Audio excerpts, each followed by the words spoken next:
Hello my little Willy. In today's tutorial I'm sharing how to knit an adorable stitch pattern. It's called the Broken Brioche Rib, but no worries, it's not as difficult as the real brioche stitch. It has a rich texture to it, and even the wrong side of the work looks good. It's more like a honeycomb pattern on the wrong side. I am in love with it. On my blog, sewwoolly.net, I have written for you some tips to be successful when knitting brioche stitches. So I hope you like them. Okay, grab your needles, a little bit of yarn, and let's get started. Firstly, we need to cast on an even number of stitches. This number will include 2 edge or selvage stitches.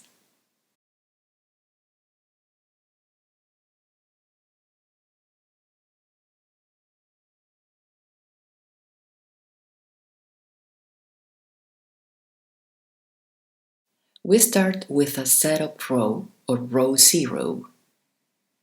We're going to purl every stitch, and please take into account that this row won't be repeated again. We work it once and then forget about it. This is the right side of the work, by the way. If you don't want to forget, just place a marker, because it tends to be a little bit confusing at the beginning.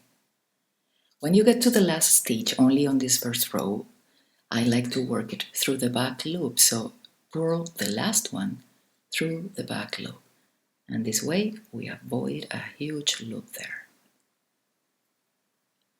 Okay, first row, we are going to slip the first stitch as if to purl, and now comes the repeat.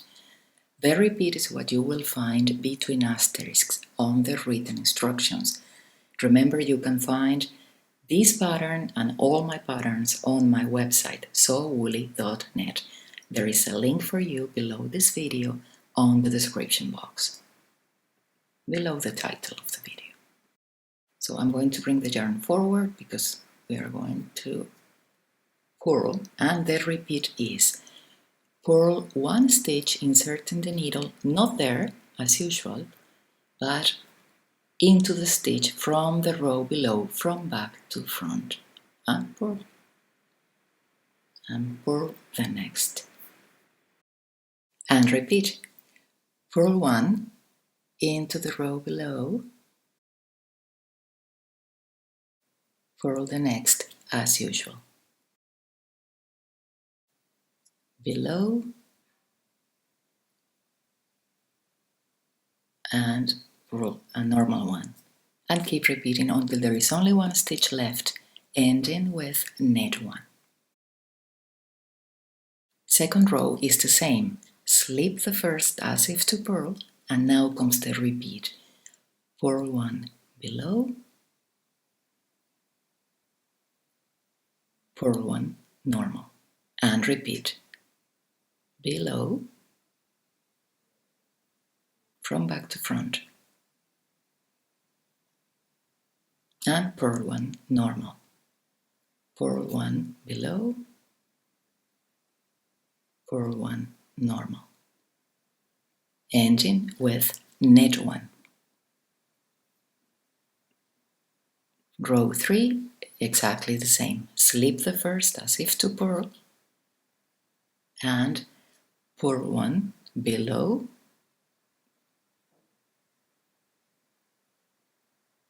purl 1 normal, and repeat to the end of the row.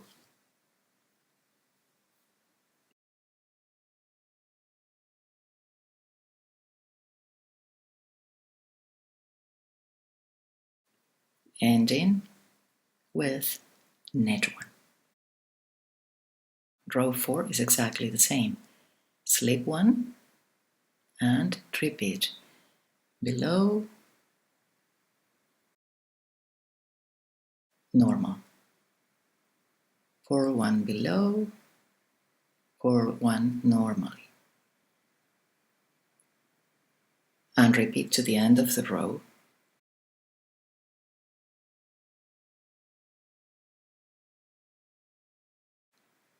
Ending with knit 1. Now from row 5 onwards we're going to invert the steps. Row 5 we start with slipping 1 stitch as if to purl, and now comes the repeat, and the repeat is purl 1 as usual, purl the next below, and repeat purl 1 normally, purl 1 below,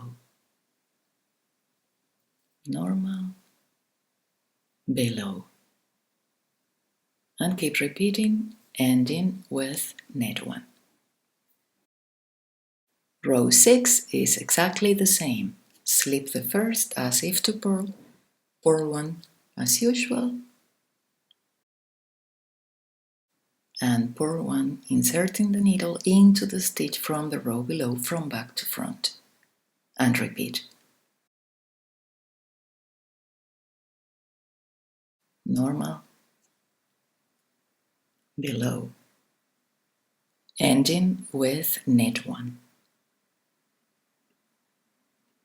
Row 7, exactly the same. Slip the first, and now purl 1 as usual, purl 1 below, and repeat to the end of the row.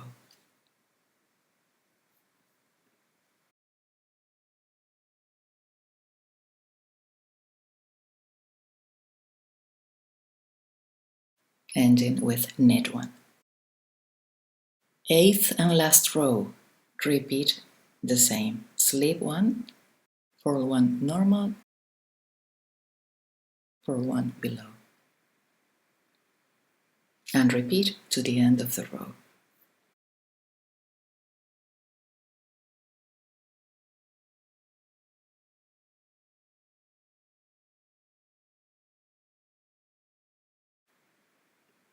Ending with knit 1. So that's it. Not too difficult, isn't it? So, these 8 rows create the pattern. Repeat them until the desired length is reached. When finished, bind off facing the right side of the work. We're going to bind off purlwise after a row 8. And this is everything for today, my little woolly. I hope you enjoyed this tutorial. Thank you for watching. Don't forget to subscribe to the channel. And happy knitting!